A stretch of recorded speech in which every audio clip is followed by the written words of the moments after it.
Okay. Give me the story. I was back east at an antique shop, and I thought it looked cool. No offense, I just don't think it'll fit you. It's not quite my size. I came here to sell the battle armor. I bought the armor because I just thought it looked cool, something nice to hang on the mantle at the house. If I'm able to sell the armor today, me and my wife just bought a house, so hopefully rebuild the kitchen. Definitely looks cool. Do you know anything about it? I think it's from England, but I'm not too sure.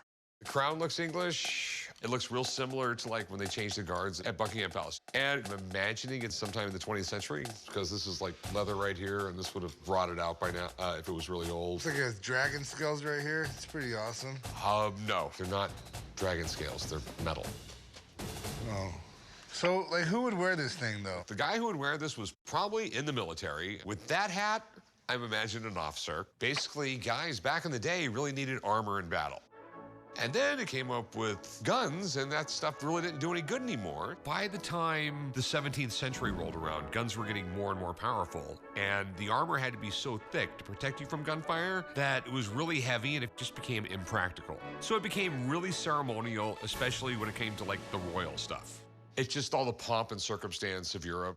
They have this giant procession every day when they change the guards. They have these crazy helmets. This helmet's not crazy. You're not going to wear that helmet when you go into war, because it's not going to protect you from... Looks pretty comfortable to me. You mind if I try it on here? Go for it, Chum.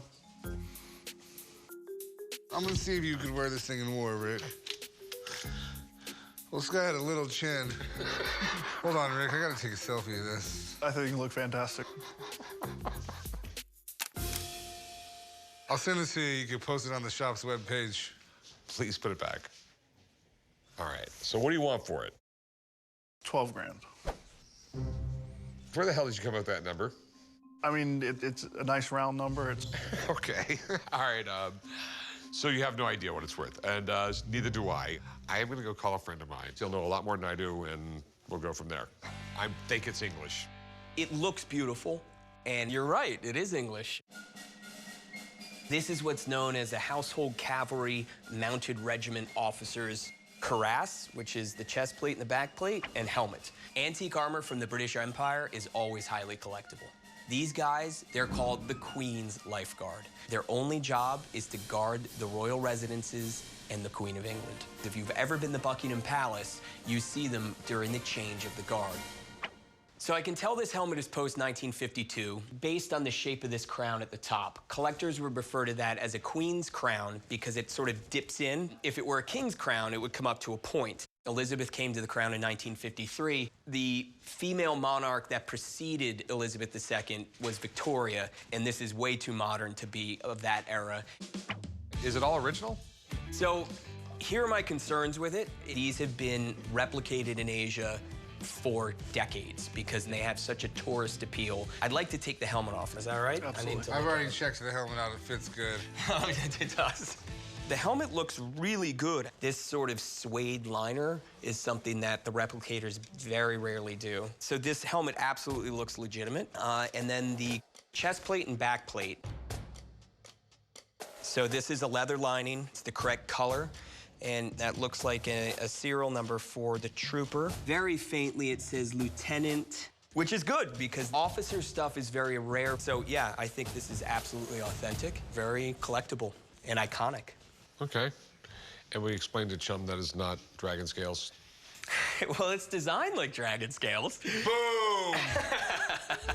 Another crippling blow to the ego of Rick. I mean, it's obviously not dragon scales, Rick. Dragons don't exist. You do know that, right?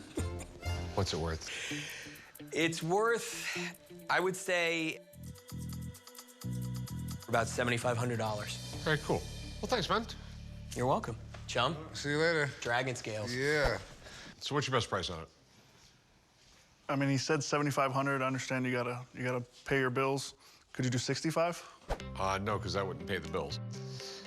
I'll give you $4 grand. 4 grand's a little low. 62? I'll tell you what, I'll just cut to the chase. I'll give you 4,500 bucks. The problem is, if I put it in an auction, there's a ton of expenses involved. Did you come up to 6? No. Could you do 55?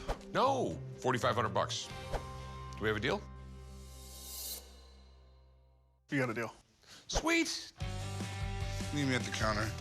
This thing is really cool, Rick. Mr. Brown and I got along famously. Why he tittled through a pass, I caught the ball myself. It's got a name engraved on it. How did you end up with this? Sounds so fun.